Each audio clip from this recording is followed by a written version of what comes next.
Hello guys! Papunta tayo sa coffee shop. So yan, yung kaibigan ko na mag-sponsor sa coffee ngayong araw.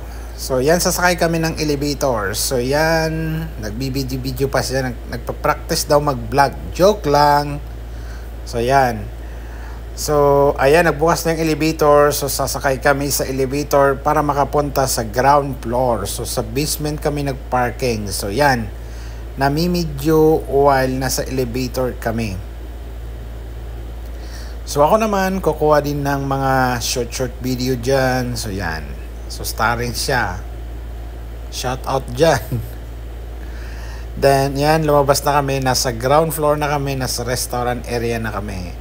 So yan, kung makikita nyo ang ganda ng view, kung alam nyo ang lugar na yan sa Azdan Works. So yun, nakita nyo ang kanyang napakagandang view. So yan, by the way, dyan pala kami pupunta sa Starbucks. Baka naman. So yan, nagbi-picture pa dyan, video. So yan ang kanyang outer exterior view.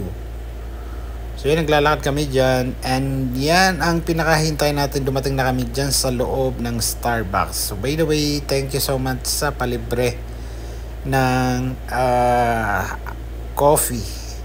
So yan ang kanilang interior design.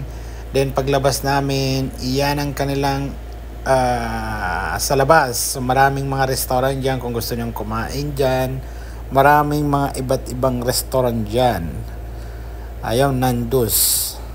Then siyempre babalik na kami pagkatapos mag coffee. Nag-spend kami dyan ng almost 1 hour. So hanggang dito lang guys.